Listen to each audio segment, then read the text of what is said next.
Hello guys, मेरा नाम है अंकित झा और स्वागत है आपका हमारे चैनल एजे क्लासेस पे। ये लेक्चर नंबर 3 है। इससे पहले हमने लेक्चर नंबर 1 और 2 पढ़ा, जिसके अंदर हमने बेसिस ऑफ मैनेजमेंट पढ़ा। जिन लोगों ने लेक्चर नंबर 1 और 2 नहीं देखा तो जाके उसको देखिए, उस लेक्चर्स का लिंक मैं डिस्क्रिप्शन में डाल दूंगा। और इस लेक्चर के अंदर हम ऑब्जेक्टिव ऑफ मैनेजमेंट को पढ़ेंगे।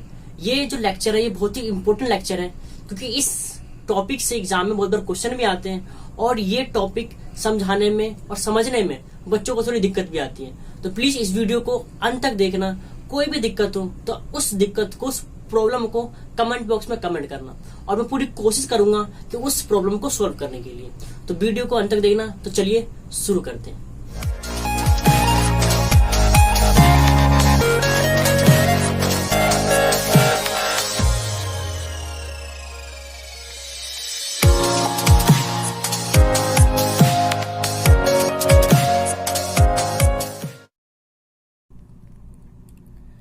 हम टॉपिक पढ़ रहे हैं ऑब्जेक्टिव ऑफ मैनेजमेंट, प्रबंध के उद्देश्य। प्रबंध क्या होता है, मैनेजमेंट क्या होता है, हमने पिछले लेक्चर में पढ़ लिया। इस लेक्चर में हम पढ़ेंगे ऑब्जेक्टिव्स, यानी कि मैनेजमेंट के ऑब्जेक्ट है क्या, उद्देश्य क्या है। देखो, चाहे आप बिजनेस कर रहे हो या ना कर रहे हो, हर एक व्यक्ति का कुछ ना कुछ ऑब्जेक्ट होता है। तो सबसे पहले हम समझेंगे ऑब्जेक्ट होता क्या है, उसके बाद हम पढ़ेंगे मैनेजमेंट के क्या क्या ऑब्जेक्ट होते हैं। तो ऑब्जेक्ट की जो डेफिनेशन है, इस डेफिनेशन को समझने से पहले आपको कुछ एग्जाम्पल समझना होगा। तो सबसे पहले मैं आपको एग्जाम्पल देता हूँ, 2 एग्जाम्पल दूंगा। एक दूंगा बिजनेस के पॉइंट ऑफ व्यू से, एक दूंगा नॉन बिजनेस के पॉइंट ऑफ व्यू से। तो स्टार्ट करते हैं। पहला एग्जाम्पल, एग्जाम्पल नंबर 1। आप लोग 12th में हो, आपका ऑब्जेक्ट क्या होगा? भैया हमारा 12th में ऑब्जेक्ट है कि हम 98% मार्क्स लेके आ जाएं।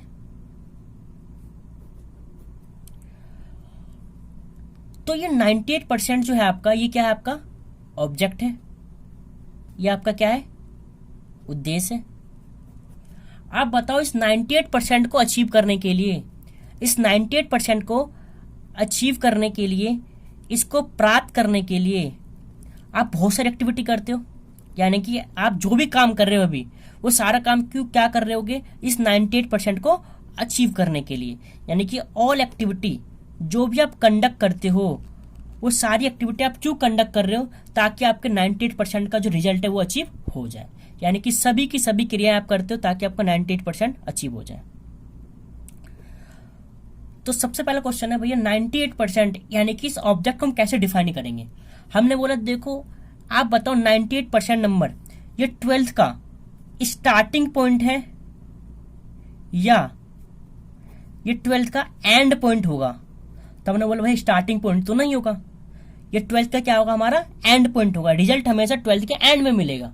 तो ऑब्जेक्ट हमेशा क्या होता है? ऑब्जेक्ट एक एंड पॉइंट होता है। ऑब्जेक्ट क्या होता है? एक अंतिम बिंदु होता है। और इस एंड पॉइंट को अचीव करने के लिए, इस 90% जो एंड पॉइंट है, इसको अचीव करने के लिए आप बहुत सारी क्रियाएं करते हो। बहुत सारी क्रिया का मतलब क्या हो गया? आप बहुत सारी एक्टिविटी करते हो। मैं 4-5 एक्टिविटी का नाम दूं तो मैंने बोला भैया आप ट्यूशन पढ़ते हो, मैंने बोला आप स्कूल जाते हो, मैंने बोला आप सेल्फ स्टडी करते हो, मैंने बोला आप टेस्ट देते हो, मैंने बोला आप बहुत ज्यादा हार्डवर्क करते हो। ये सारी एक्टिविटी आप क्यों कर रहे हो? ताकि आपका जो ऑब्जेक्ट है 98% वो अचीव हो जाए। तो हमने क्या बात समझी ऑब्जेक्टिव को लेकर के? हमने बोला ऑब्जेक्टिव जो होता है वो एंड पॉइंट होता है, और इसी एंड पॉइंट को अचीव करने के लिए हम सारी की सारी क्रियाएं करते हैं। कौन कौन सी क्रियाएं? मैंने कुछ एग्जाम्पल आपको दिए। इसके अलावा में एक और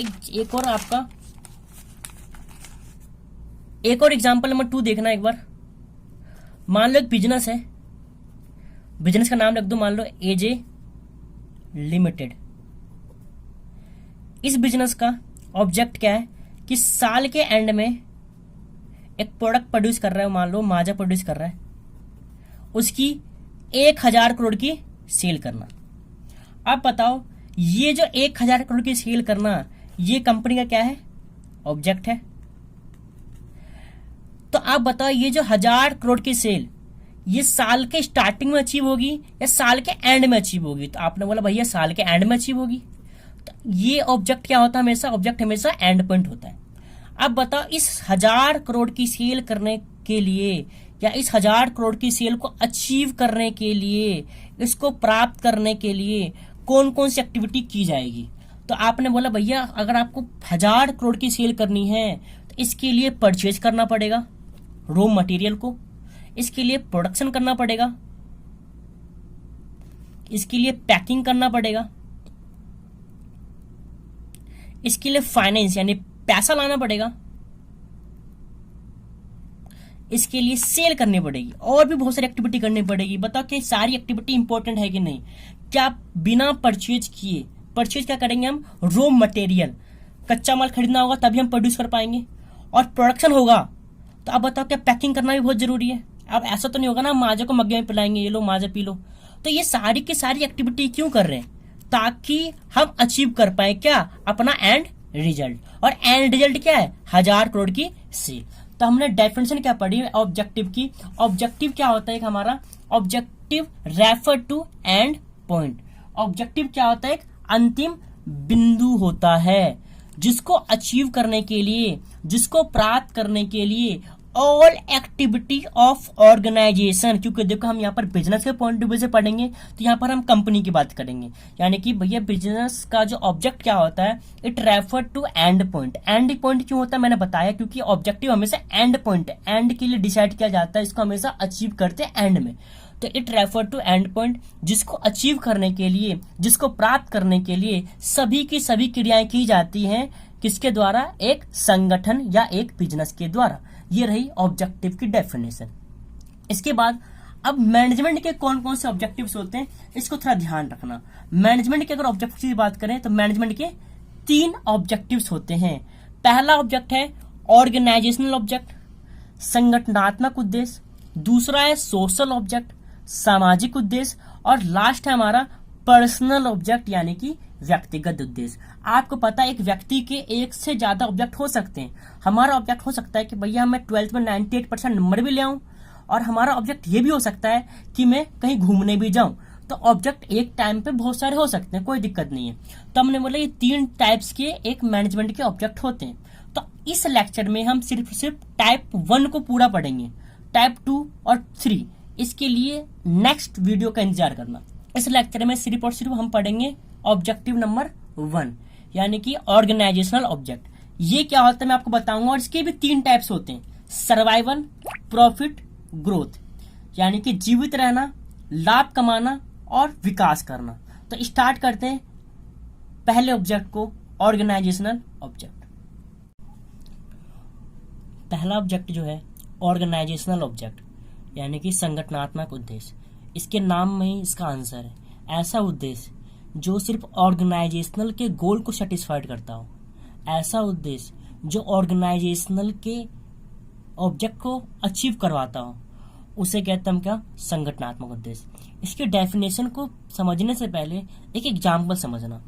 इस एग्जाम्पल के बेस पर हम पूरी की पूरी डेफिनेशन को आसानी से समझ लेंगे, क्योंकि ये जो ऑब्जेक्ट है सबसे मुश्किल ऑब्जेक्ट माना जाता है in the form of definition. देखो मान लो एक कंपनी है, एक कंपनी जिसका नाम क्या है, एजे लिमिटेड है। वो समोसा बनाती है, समोसा प्रोड्यूस करती है। देखो किसी भी बिजनेस के पास जाओगे, किसी बिजनेस किसी भी कंपनी के अंदर जाओगे तो आपको 2 लोग मिलेंगे, 2 चीजें मिलेंगी आपको। एक तो एम्प्लॉयज मिलेगा यानी एक व्यक्ति मिलेगा, और एक मशीनरी मिलेगा। ये सिर्फ मैं बिजनेस की बात नहीं कर रहा, आप अपने घर में भी देखो। अगर आप अभी लेक्चर देख रहे हो तो एक तो आप हो यानी कि एक मनुष्य, इंसान, ह्यूमन, और एक मशीनरी यानी कि मोबाइल, पंखे, ये तो होते ही होते हैं। तो एक संगठन के अंदर 2 टाइप के रिसोर्स अवेलेबल होते हैं। पहला रिसोर्स एम्प्लॉयज, इसका नाम देते हैं हम क्या, एम्प्लॉय हम कहेंगे ह्यूमन रिसोर्सेस, यानी कि ये कौन सा संसाधन है, ये है मानव संसाधन। एक होता है मशीनरी, इसका नाम दिया गया है फिजिकल रिसोर्सेस, यानी कि भौतिक संसाधन।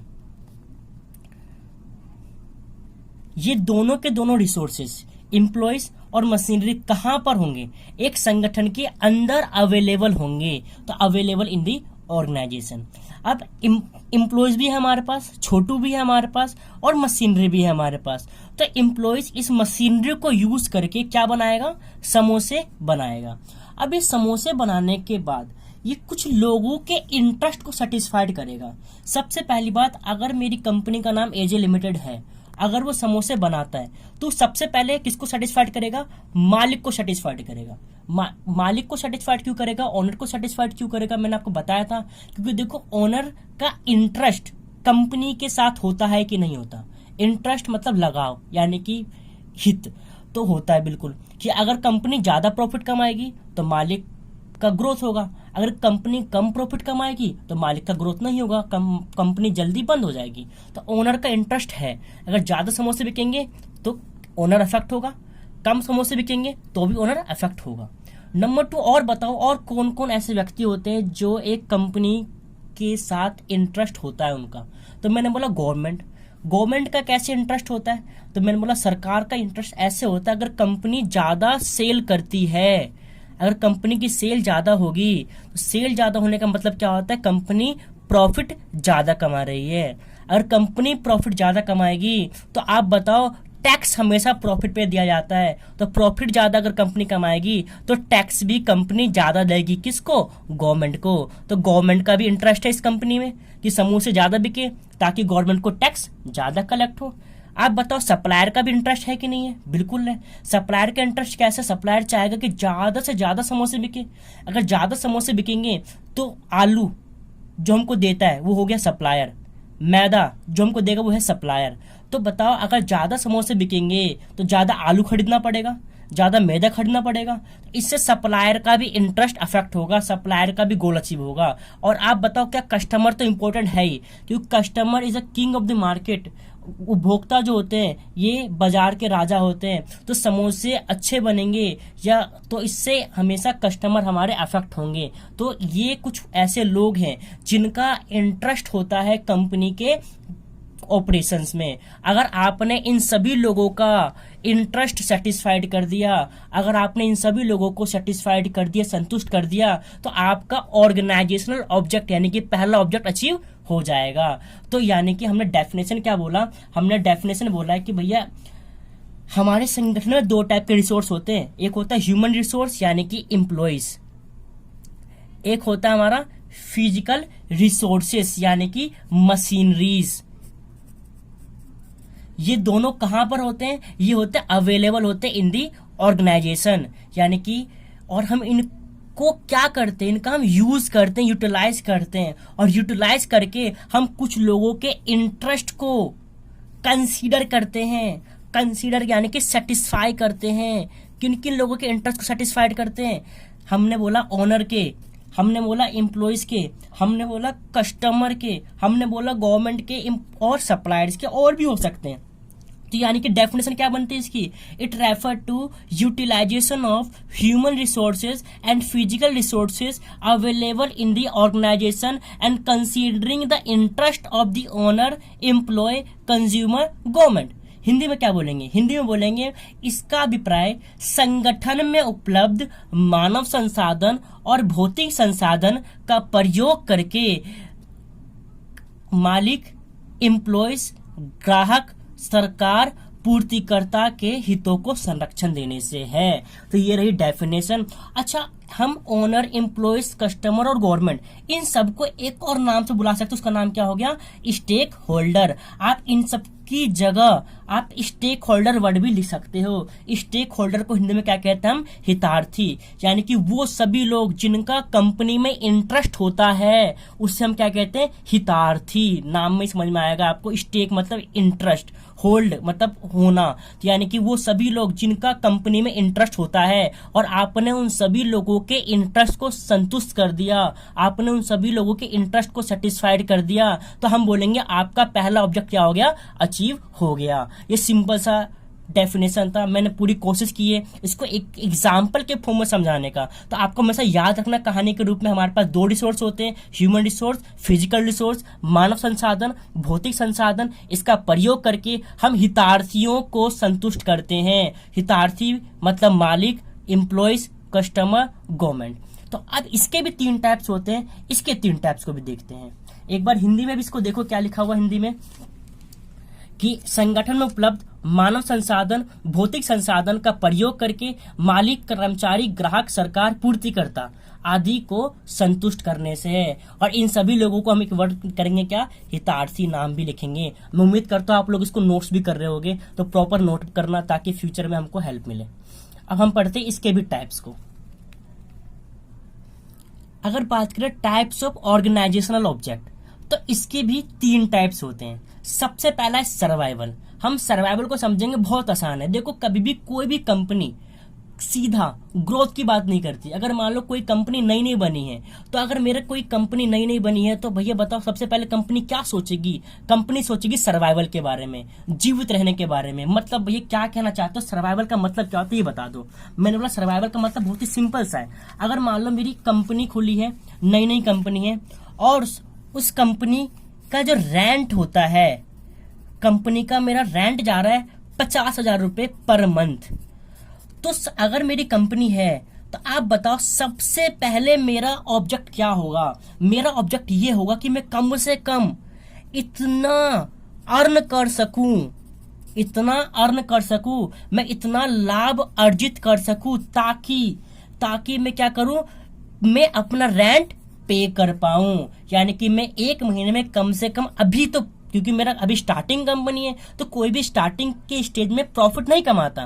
तो ये इसमें बोला जाता है सर्वाइवल में कि प्रॉफिट आप इतना कमा लो, इतना आप अर्न कर लो, ताकि आपका जो भी कॉस्ट है, आप उस कॉस्ट को क्या कवर कर लो। यानी कि कंपनी के मालिक को ये एंश्योर करना होगा, ये सुनिश्चित करना होगा कि कंपनी इतना अर्न कर सके ताकि उसकी जो कॉस्ट है वो रिकवर हो जाए। यानी कि कहने का मतलब क्या है कि कंपनी को 1 महीने में कम से कम 50,000 रुपए कमाने पड़ेंगे, ताकि उसका जो कॉस्ट है वो रिकवर हो जाए। यानी कि अगर मैंने इस महीने का रेंट पे कर दिया, तो मैं नेक्स्ट मंथ में, मैं अगले महीने में जाके दोबारा अपना बिजनेस स्टार्ट कर पाऊंगा। लेकिन अगर मैंने इस महीने का रेंट पे नहीं किया, तो बताओ क्या मेरा बिजनेस अगले महीने तक जा पाएगा? तो आंसर इज नो, यानी कि मैं सर्वाइव नहीं कर पाऊंगा। तो सर्वाइवल की स्टेज सिंपल सी बात बोलती है कि भैया कंपनी कम से कम इतना अर्न कर सके ताकि उसकी कॉस्ट रिकवर हो जाए, और कॉस्ट रिकवर होने के कारण वो अगले महीने तक बिजनेस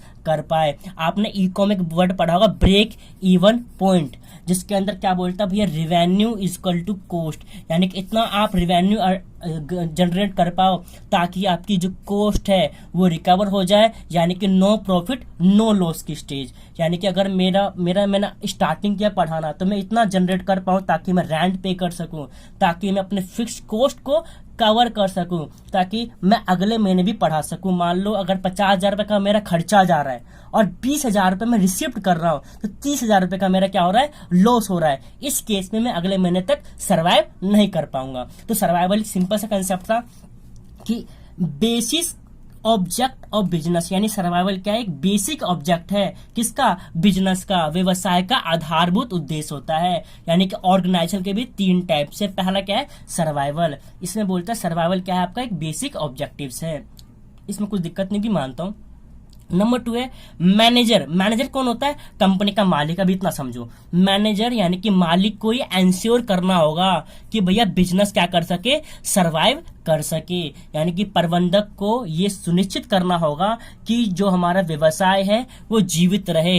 जीवित रहने का मतलब मैंने आपको बताया कि आप इतना पैसा अर्न कर सको ताकि आप अगले महीने भी बिजनेस को कंडक्ट कर सको, बिजनेस को चला सको, इतना प्रॉफिट अर्न करो ताकि आपकी कॉस्ट क्या हो जाए, रिकवर हो जाए। यानी कि सर्वाइवल का मतलब क्या मैंने बताया कि earning enough revenue to cover cost, यानी कि इतना लाभ अर्जित कर लो ताकि आपकी जो लागत है, लागत क्या हो जाए, पूरा हो जाए। ये सर्वाइवल है, बहुत सिंपल सा है, कोई दिक्कत हो तो आप बताना। अब हम नंबर 2 पे आते हैं। नंबर 2 है आपका प्रॉफिट। प्रॉफिट क्या बोलता है, लाभ क्या बोलता है, उसको ध्यान से देखना।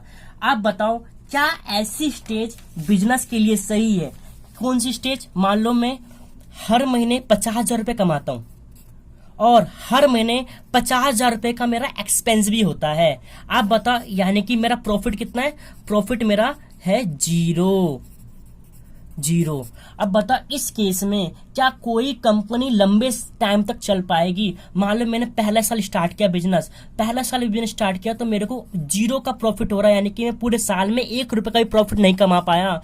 दूसरे साल भी मैंने स्टार्ट किया, मैं सर्वाइव कर रहा हूँ, यानी कि इतना पैसा अर्न कर पा रहा हूं ताकि मेरी कॉस्ट रिकवर हो जाए, लेकिन मैं इतना पैसा अर्न नहीं कर पा रहा ताकि मैं कुछ सेव कर सकूं, ताकि मैं फ्यूचर में होने वाले रिस्क को फेस कर सकूं। तो आप बताओ इस केस में क्या बिजनेस करना मेरे लिए बेनिफिशियल है? मैंने बोला नहीं। तो प्रॉफिट क्या बोलता है? प्रॉफिट बोलता है भैया आप इतना अर्न कर सको, वो अर्न कितना? कॉस्ट से ऊपर। अगर 50,000 रुपए की कॉस्ट आती है मेरी, तो आपकी जो अर्निंग होनी चाहिए 50,000 नहीं होनी चाहिए, आपकी अर्निंग कम से कम 1 लाख रुपए होनी चाहिए। यानी कि आपका प्रॉफिट कितना हो गया? आपका प्रॉफिट हो गया 50,000 रुपए का, आपने क्या कमाया? प्रॉफिट कमाया। तो इन्होंने बोला कि प्रॉफिट क्या बोलता है? Profit help for facing risk for future. अगर आपके पास प्रॉफिट है, अगर आपके पास लाभ है, तो भैया फ्यूचर में होने वाले रिस्क को आप आसानी से फेस कर सकते हो। आपने बोला भैया कौन से फ्यूचर में होने वाले रिस्क? तो मैंने बताया मान लो एक वर्कर है, उसका एक्सीडेंट हो जाता है, तो भैया उसको हमको कंपनसेशन देनी पड़ेगी 50 लाख की। तो आप बताओ अगर मेरे पास प्रॉफिट नहीं होगा तो मैं कैसे उसको दे पाऊंगा? तो प्रॉफिट होना बहुत जरूरी है ताकि फ्यूचर में होने वाले रिस्क को आप क्या कर सको? फेस कर सको, यानी कि लाभ की सहायता से भविष्य में होने वाले जोखिम का सामना किया जाता है। नंबर 2 है सक्सेसफुल बिजनेस ऑपरेशन। अगर आप चाहते हो सक्सेसफुल यानी कि सफलता पूर्वक आपका बिजनेस चलता रहे, तो इसके लिए भी आपके पास क्या होना चाहिए? इसके लिए भी आपके पास प्रॉफिट होना चाहिए। अगर प्रॉफिट है, प्रॉफिट होने का मतलब सेविंग होना। अगर आपके पास प्रॉपर सेविंग है, प्रॉपर रिजर्व है, तो रिजर्व हमेशा फ्यूचर के लिए हेल्प करते हैं, और फ्यूचर के लिए हेल्प का मतलब हो गया आपके बिजनेस आसानी से ऑपरेट होता रहेगा और फ्यूचर में कभी भी आपके बिजनेस को कोई भी दिक्कत नहीं आएगी। और मैनेजर को ये एंश्योर करना चाहिए कि एक कंपनी सफिशिएंट प्रॉफिट अर्न करती हो। प्रबंधक यानी कि मालिक को ये सुनिश्चित करना होगा कि हर एक कंपनी लाभ अर्जित कर सके। मैंने बताया लाभ क्यों अर्जित करना है, सिंपल सा कंसेप्ट। लाभ इसीलिए आप अर्जित करोगे ताकि फ्यूचर में होने वाले, ताकि भविष्य में होने वाले जो भी रिस्क है आप उस रिस्क को फेस कर सको, आप उस रिस्क का सामना कर सको। और फ्यूचर में होने वाले हमारे जो ऑपरेशन होंगे, आप उस ऑपरेशन को, यानी ऑपरेशन मतलब कोई भी काम, आप किसी भी काम को सक्सेसफुल तरीके से कंडक्ट कर सको। देखो अभी के जो केस है, मतलब देखो अभी जो हमारा मतलब कोरोना का टाइम है, इस टाइम क्या हो रहा है, किसी की अर्निंग नहीं हो रही, लेकिन हमारे पास ऐसी सेविंग होगी जिसके थ्रू हम क्या कर पा रहे हैं, अपने फ्यूचर में जो रिस्क आ रहे हैं, मैं बिजनेस की बात नहीं कर रहा, मैं सिंपल बात कर रहा हूँ, तो आपके घर में जो भी रिस्क आ रहे हैं, फ्यूचर में जो रिस्क है हम उसको फेस कर पा रहे हैं। क्यों? Through profit. अगर सोचो हमारे पास पैसा नहीं होता, हमारे पास सेविंग नहीं होती, अभी सर्वाइवल करना कितना दिक्कत हो जाता, कितनी मुश्किल हो जाती। तो ये था प्रॉफिट। नंबर 3 हमारा लास्ट बचा हमारा ग्रोथ। आप बताओ हर एक कंपनी चाहती क्या है? कि हर एक कंपनी चाहती है कि वो ग्रोथ करे, वो विकास करे। यानी कि सबसे पहला कंपनी क्या चाहती है? सर्वाइवल करना, कि भैया जीवित रह लूं। 50,000 रुपए में की कॉस्ट है तो 50,000 रुपए मेरी इनकम हो, ये हो गया सर्वाइवल। नंबर 2 बोलता है प्रॉफिट। भैया 50,000 की कॉस्ट है तो 1 लाख का क्या होना चाहिए? मेरा प्रॉफिट होना चाहिए, ताकि मैं फ्यूचर तक अपना ऑपरेशन को कंडक्ट आसानी से कर सकूं। और नंबर 3 है हमारा क्या? ग्रोथ, यानी कि विकास। विकास क्या बोलता है कि भैया हर एक बिजनेस चाहता है, every business want to growth. सभी लोग चाहते हैं कि इसका ग्रोथ हो, सभी लोग चाहते हैं, और इसी हिसाब से हर एक बिजनेस में चाहते हैं इसको क्या हो? ग्रोथ हो। तो भैया मैनेजर को यानी कि प्रबंधक को ये एंश्योर करना होगा कि कंपनी का बिजनेस का क्या हो? ग्रोथ हो। प्रबंधक को विकास क्या करना पड़ेगा? सुनिश्चित करना पड़ेगा। भैया ग्रोथ होता क्या है? तो ग्रोथ की कोई भी डेफिनेशन नहीं है, ग्रोथ की कोई भी परिभाषा नहीं है, लेकिन ग्रोथ को मेजर करने का, मापने के बहुत सारे तरीके होते हैं। हम उस तरीकों को देख लेते हैं एक बार। ग्रोथ को मेजर करने के जो तरीके हैं, ये देखो, हाउ टू मेजर ग्रोथ। विकास को आप कैसे माप सकते हो? मैंने बोला इंक्रीजिंग सेल रेवेन्यू। मान लो मेरी 2017-18 में सेल हुई मान लो 50 लाख की, और 2018 और 19 में मेरी सेल हो गई 100 लाख की। तो हम ये बोल सकते हैं कि भैया क्या 17-18 के मुकाबले 18-19 में आपका क्या हुआ है? ग्रोथ हुआ है। और 19-20 में मान लो मेरी सेल हो गई 150 लाख, तो मैं बोलूंगा भैया 18-19 के मुकाबले 19-20 में आपका क्या हुआ है, ग्रोथ हुआ है। तो ग्रोथ हमेशा आपके पास्ट के थ्रू मेजर किया जाता है। Number 2, increase in number of employees. मान लो 19-20 में मेरे पास 100 एम्प्लॉयज काम करते थे, अब 20-21 में मान लो मेरे पास 1000 एम्प्लॉयज काम कर रहे हैं, तो मैं क्या बोलूंगा भैया आपका क्या हो गया है, ग्रोथ हो गया है। इंक्रीज इन कैपिटल, पूंजी में वृद्धि। कैपिटल का मतलब क्या होता है, वो पैसा जो आप बिजनेस में इन्वेस्ट करते हो। मान लो 18-19 में मैंने बिजनेस में 1 लाख रुपए लगाए थे और 19-20 में मैंने बिजनेस में 50 लाख रुपए लगाए हैं, तो बताओ मेरा क्या ग्रोथ हुआ कि नहीं हुआ, बिल्कुल हुआ। Increase in number of product, यानी कि उत्पाद की संख्या में वृद्धि। 18-19 में सिर्फ मैं 2 प्रोडक्ट बनाता था, बस मेरे 2 ही उत्पाद थे, और 19-20 में मान लो मेरे 10 प्रोडक्ट हैं, मैं अलग अलग तरीके के 10 तरीके के प्रोडक्ट बनाता हूं।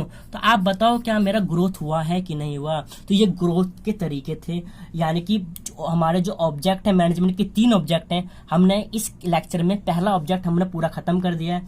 और इसमें कोई भी दिक्कत होगी तो प्लीज कमेंट बॉक्स में कमेंट करना, और वीडियो अच्छी लगी तो प्लीज लाइक करना, अपने जो भी जरूरतमंद दोस्त हैं उनके साथ शेयर करना। और जो अगले जो 2 ऑब्जेक्ट बचे हैं उसको मैं अगली वीडियो में कवर करूंगा, और उसके क्वेश्चन भी मैं उसी वीडियो के एंड में करवाऊंगा। तो bye bye, thanks, best of luck.